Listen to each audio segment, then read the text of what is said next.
ఓహో గులాబీబాలా అని మేడమీద నిలబడి పాట పాడుతున్నాడు ప్రశాంత్. మేడమీద ఉన్న కుండిల్లో గులాబీలు విరగబూసి ఉన్నాయి. అన్ని రకాల గులాబీలు ఉన్నాయి.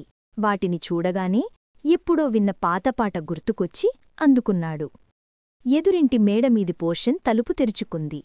ఓ అందమైన యువతి బయటకు వచ్చి పాత పాడుతున్న ప్రశాంత్ని చూస్తూ నుంచుంది. ప్రశాంత్ గమనించలేదు ఆమెని.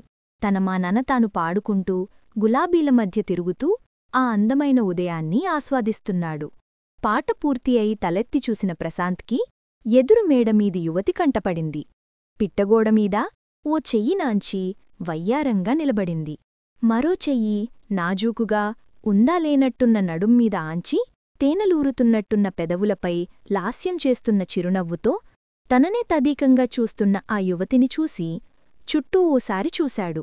ఆ యువతి తననే చూస్తోందా అన్న అనుమానంతో.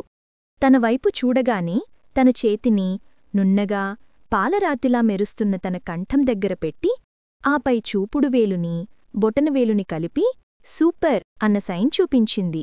మీ పాట గొంతు రెండూ సూపర్ అన్నట్టు ఓ అందమైన ఎక్స్ప్రెషన్ పెట్టి అందంగా నవ్వింది. థాంక్యూ అంటూ సైగచేశాడు. మీరు చాలా అందంగా ఉన్నారు అంటూ సైగచేశాడు. సిగ్గుపడింది ఆ యువతి. మీరు కూడా చాలా హ్యాండ్సమ్గా ఉన్నారు అని సైగచేసింది. చిరునవ్వుతో థాంక్యూ చెప్పి మీకంటే కాదు అంటూ మరో సైగచేశాడు. అందంగా సిగ్గుపడింది. ఈలోపు ప్రశాంత్ అన్న పిలుపుకి బాయ్ అని చెప్పి కిందకు వచ్చాడు. ఏం చేస్తున్నావురా పైన? ఆఫీస్కి టైమవుతోంది కదా అత్త లలిత అంది. ఏం లేదత్తయ్యా, పైన గులాబీలు ఉరగబూసాయి. వాటి అందం చూస్తూ గానకోకిలయ్యాడు. వినపడలేదా తమరికి? ఆ వెటకారానికి వెనక్కు తిరిగి చూశాడు. ఎప్పుడు వచ్చిందో తన మరదలు రోజా చేతులు కట్టుని తన గదిగుమ్మానికి అనుకుని నుంచుని ఉంది. ఎప్పుడు వచ్చిందో తన మరదలు రోజా. నువ్వెప్పుడు వచ్చావు అడిగాడు. తమరు గాన కచేరీ మొదలుపెట్టినప్పుడు. అంత వెటకారమక్కర్లేదు. నా గొంతు బానే ఉంటుంది. పాటలు పాడేవాళ్లందరూ ఎవరికివారు అలాగే అనుకుంటారు టక్కున అంది. ఇదిగో నన్నేమైనా అను, నా గొంతుని కించపరచకు. నా గొంతుకకి ఎంతమంది ఫ్యాన్సున్నారో తెలుసా? ఎందుకు తెలియదు?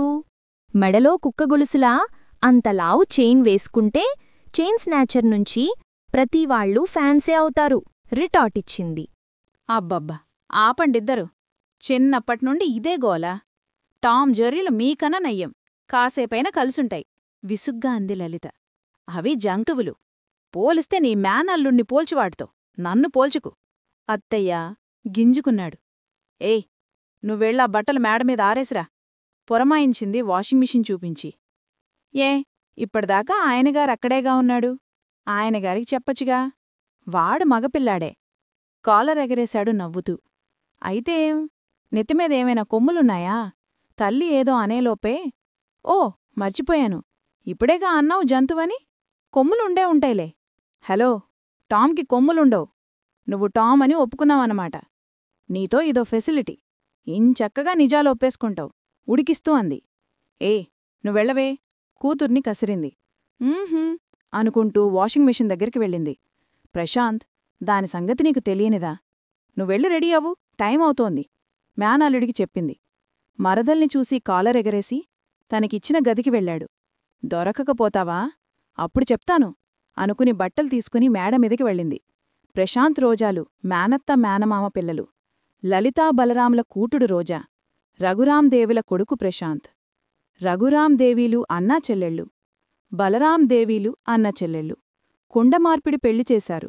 ఆ రెండు జంటలు ఎంత అన్యోన్యంగా ఉంటారో వాళ్ల పిల్లలు బావామర్దళ్లైన ప్రశాంత్ రోజాలు అంత ఆపోజిట్లో ఉంటారు. ఇద్దరికీ ఒక్క నిమిషం పడదు. చిన్ననాటినుండి అంతే. వీళ్ల తగువులు తీర్చేసరికి తాతలు దిగొచ్చేవారు అటు జంటకి ఇటు జంటకి. పెద్దయితే అవే సర్దుకుంటాయిలే అని పెద్దవాళ్లు సర్ది చెప్తుంటే కామోసు అనుకున్నారు కాని మరింత ఎక్కువై ఇంకా ఎక్కువ తలనొప్పిగా తయారయ్యారు. చిన్నప్పుడు మ్యాన్ హ్యాండ్లింగ్ అయితే వయసు పరిగే కొద్దీ మాటల యుద్ధంతో ఒకరికొకరు తీసిపోకుండా ఉన్నారు. వాళ్ళిద్దరి మధ్యలో దూరి తలబొప్పి కట్టించుకునే పని తమ భార్యలకి అప్పజెప్పి చల్లగా జారుకోవటం అలవాటు చేసుకున్నారు బలరాం, రఘురాములు. ప్రశాంత్కి హైదరాబాద్ ఆఫీస్ నుండి తను చేసే కంపెనీ వైజాగ్ బ్రాంచ్కి అకౌంట్ సెక్షన్ మేనేజర్గా ప్రమోట్ చేసి ట్రాన్స్ఫర్ చేయడంతో ముందు రోజు ఉదయం వచ్చాడు. వస్తూనే లేట్ అవడంతో గబగబా రెడీ అయి ఆఫీస్కి వెళ్లడం, జాయినింగ్ రిపోర్ట్ ఇవ్వడం, బ్రాంచ్ అకౌంట్స్ చూసి అన్నీ అయ్యి వచ్చేసరికి రాత్రి లేట్ అవడంతో అలసటగా ఉండి తిన్న వెంటనే నిద్రపోయాడు. రోజా ఫ్రెండ్ అక్క మ్యారేజ్కి అరకు వెళ్ళింది. రాత్రి పెళ్లయ్యాక ఉదయానే బయలుదేరి వచ్చింది. వచ్చి కాసేపు పడుకుందామనుకుని డ్రెస్ మార్చుకుని ఇలా నడుంవాల్చింది. ప్రశాంత్ గానకచేరి చెవులకి చేరు లేచి కూర్చుంది. అది జరిగినది. ప్రశాంత్ రెడీ అయి వచ్చేసరికి టిఫిన్ సిద్ధంగా ఉంది. తినేసి అత్తకి చెప్పి బయలుదేరాడు. రోజా, బండుంది, వేసుకెళ్ళు. ఆయనగారు వేసుకెళితే నేనేం చెయ్యాలటా? ఠక్కునడిగింది. పోనీ నువ్వే దింపు. చీచీ, ఆడపిల్ల డ్రైవ్ చేస్తుంటే నేను వెనక్కు కూర్చోవాలా? అసంభవం. ఈగో దెబ్బతిని అన్నాడు. అయితే నీ మేనల్లుడు ఆడపిల్లని చేసుకోడెల్లుంది. చూసుకో, హెచ్చరిస్తున్నట్టంది. ఏ, నువ్వెప్పుడన్నావా మాట? ఇప్పుడేగా ఆడపిల్ల డ్రైవ్ చేస్తే నేను కూర్చోను అన్నావు. దానికి దీనికి ఏమిటి సంబంధం? ఆడపిల్లతో కాపురం చేయడం కష్టం గదా? సర్కాస్టిక్గా అంది. కళ్ళెగిరేసి నవ్వింది టిట్ ఫర్ టాట్ అన్నట్టు. ఇందాక నువ్వు కాలర్ ఎగిరేసావుగా, ఇది ఎలా ఉంది అన్నట్టు ఓ ఎక్స్ప్రెషన్ ఇచ్చింది. నీ సంగతి తర్వాత చెప్తాను అంటూ వెళ్ళిపోయాడు. విన్నింగ్ స్మైల్తో లోపలికి నడిచింది. రోజూ ఇలాగే గిల్లీ కజ్జాల మధ్య 15 రోజులు గడిచాయి. అసలేంటి రోజా నీ గొడవ? ఓ రోజు అడిగాడు. గొడవ నేన్ కాదు, నువ్వే పెడుతున్నావ్. తను తగ్గకుండా అంది. నీ మొహం చూస్తూ ఇక్కడుండే కంటే బయట ఉండడం బెటర్. ఇల్లు ఏ ఏరియాలో చూడమంటావ్? వెంటనే అడిగింది. ఇల్లేంటి? నువ్వేగా బయట ఉంటానన్నావు. అయితే ఓహ్, అంటే ఏదో అన్నావుగాని ఇల్లన్నాను. నిజంగానే బయటుంటానన్నావా? మరీ బయటంటే పాపం కుక్కలు, దోమలు, పిల్లులు, వాటితో సహజీవనం కష్టం కదా. పోనీ కాంపౌండ్లో పట్టేలా ఓ చిన్న ఫోల్డెడ్ 10 బ్యాగ్స్ వస్తున్నాయి, అది ఆర్డర్ పెట్టనా? హలో, ఇది మా మావయ్యళ్ళు. కాదనెవరన్నారు? ఈ ఇల్లు ఆయన పేరుమీదే ఉంది. రోజా, ఎక్కువైంది బెదిరించాడు. ఎక్కువైందంటూ బెదిరించిన ప్రశాంత్ని ఓసారి ఎగాదిగా చూసింది. నాకు అలాగే అనిపిస్తోంది. ఆ, ఇంతకీ ఏది బావా? ఎప్పట్నుండి? అంది. అదే, ఎక్కువైందన్నావుగా, సైట్ ఎక్కువైందా లేక మా అమ్మ చేతి వంట తిని వెయిట్ ఎక్కువైందా? ఛ, అనవసరంగా నాకు రోజా అని పేరు పెట్టారు. నారాయణి అని పేరు పెట్టుంటే బాగుండేది. వాపోయింది. ఎందుకు? అయోమయంగా అన్నాడు. ఇలా నా నామజపం చేస్తున్న నీకు బోలెడు పుణ్యం ప్రసాదించదాన్ని కదా. కోపంతో ఉడుక్కున్నాడు. నీక్కూడా ప్రశాంతని పొరపాటుగా పెట్టారు. ఏ తగువులయ్యో అని పెట్టాల్సింది. సరిగ్గా సరిపోయేది. నాతో తగువు పెట్టుకోవడమేగా నీ పని? నిజమే, నీక్కూడా పేచీలమ్మా అని పెట్టాల్సింది. నాతో పేచీ పెట్టుకోవడమేగా నీ పని కూడా? మాటకి మాట చెప్పాడు. మరే, మన్మధుడని పేచీలు పెడుతున్నాను. నా వెనకపడే అమ్మాయిలను చూస్తే తెలుస్తుంది నేను మన్మధుడునో కాదో, గర్వంగా అన్నాడు. అమ్మాయిలేం కర్మ, ఆంటీలు కూడా ఉన్నారుగా లైన్లో, వెటకారంగా అంది. ఆంటీలేంటి? అదంతేలే అంటూ తన గదికి వెళ్ళిపోయింది. ఆ రోజు ఆదివారం. పొద్దున్నే లేచి మేడమిదికి వచ్చాడు. అప్పుడే విచ్చుకుంటున్న తెల్ల గులాబీ మీద పడింది ప్రశాంత్ దృష్టి. తెల్ల గులాబీ విరిసింది, తొలిసారి జతకోరి అంటూ పాడాడు. ఆ మూల ఉన్న తెల్ల గులాబీ కుండిని తీసుకొచ్చి దాని పక్కనే పెట్టు, సరిపోతుంది. వెనక్కి తిరిగి చూశాడు. మెట్ల గుమ్మానికి అనుకుని నుంచుని ఉంది రోజా. నువ్వేంటిక్కడా? నువ్వెందుకో నేను అందుకే. నేను నేచర్ ఎంజాయ్ చేయడానికి వచ్చాను తడబడుతూ అన్నాడు. నేను అందుకే వచ్చాను. అయితే అటెళ్ళి ఎంజాయ్ చెయ్యి. కానీ ఇక్కడికి వ్యూ బాగా కనపడుతుంది, వచ్చి పక్కనే నుంచుంటూ అంది. ఏ వ్యూ? కంగారుగా అడిగాడు. నువ్వు చూసే నేచర్ వ్యూ, గతుక్కుమన్నాడు. తెలిసి మాట్లాడుతోందో తెలియక మామూలుగా మాట్లాడుతోందో అర్థం కాలేదు ప్రశాంత్కి. రోజు పొద్దున్నే ఎదురింటి అమ్మాయికి తనకీ మధ్య జరిగే మూగసైగల్ ఎక్స్చేంజ్ చూసిందా అన్న అనుమానం వచ్చింది.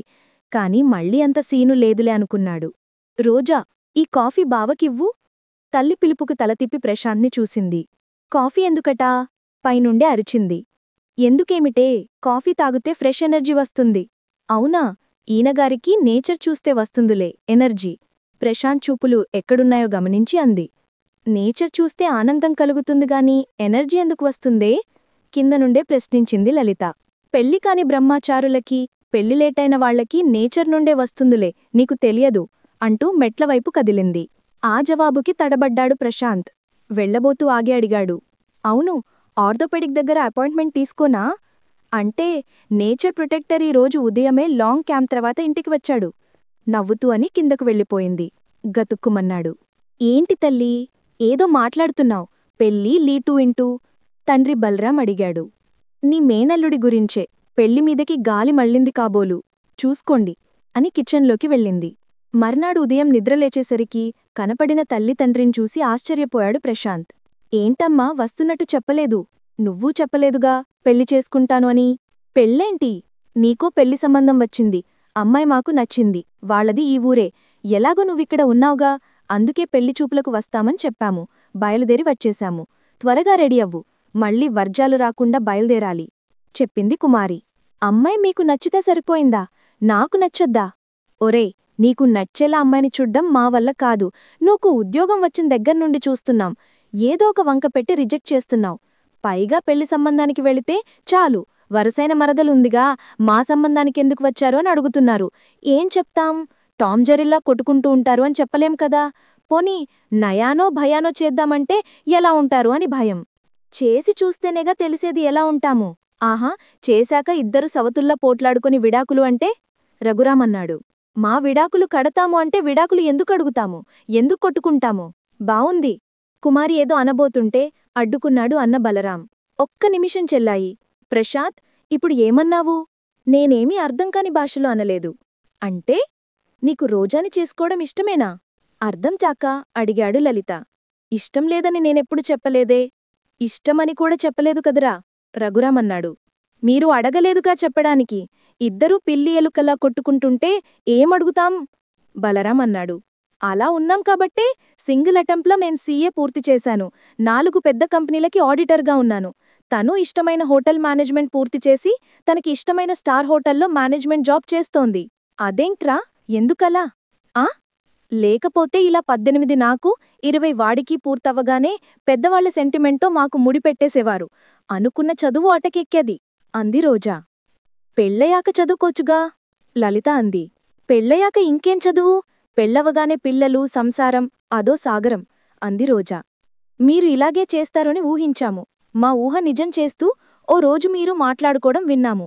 దాంతో అది వేసిన ప్లాన్ ప్రకారం మా మధ్య అప్పటికే సరదాగా ఉన్న బావా మరదల గిల్లి కజ్జాలను హై లెవెల్కి తీసుకెళ్లాము. ఎంత హై లెవెల్ అంటే, మాకు పెళ్లి చేస్తే రెండో రోజే ఎవరి దారిన వాళ్లు విడిపోతామన్న భయం మీలో క్రియేట్ అయ్యేంతవరకు వివరించాడు ప్రశాంత్. మరి ఇప్పుడు పెళ్లి విషయం మాట్లాడ్డం అర్ధోక్తిలో ఆగాడు బలరాం. అంతలా కొట్టుకునే మమ్మల్ని మీరు పెళ్లి గురించి అడగరని తెలుసు, మా ఇద్దరికీ పెళ్లి చేసే ఆలోచన చెయ్యరని తెలుసు. మా అంత మేము పెళ్లి గురించి అడిగితే మీరు నమ్మరు, అందుకే తిరిగి అదే ప్లాన్ చెప్పింది. ఎలాగో వైజాగ్ ఆడిటుంది అన్నావుగా, దాన్ని ఉపయోగించుకుందామనడంతో అది చెప్పిన ప్లాన్ నేను అమలు చేశాను. అమ్మా, ఎంత నటించారు ఇద్దరు అంటూ అవాక్కయ్యారు పెద్దవాళ్లు. నవ్వుతూ రోజా నడుం చుట్టూ చెయ్యేసి దగ్గరకు లాక్కున్నాడు. సిగ్గుగా తన బావ పక్కకు చేరి భుజం మీద తలవాల్చింది రోజా. రేయ్, పెళ్ళయ్యే వరకు నువ్వు బయట హోటల్లో ఉండు, లలిత అంది. ఎందుకు? షాకింగ్గా అడిగాడు. ఎందుకేమిటి, నిన్నూ నీ స్పీడ్ చూస్తుంటే పెళ్ళవ్వకుండానే బార్సాల ముహూర్తం పెట్టించేలా ఉన్నావు. కొడుకు నవ్వు, మేనకోడలి సిగ్గు చూసి అంది. అంతలేదు, మురిపించే గులాబీ బాలేకాదు, హద్దు దాటితే గుచ్చే గులాబీ ముళ్ళు కూడా నా మరదలు. అంటే ఏమంటావ్? తల్లి అడిగింది. ఏమంటాను, నా మరదలితో మజాకా కాదు అంటాను, మరదలి నడుమ్మీద చక్కిలిగిలి పెడుతూ అన్నాడు.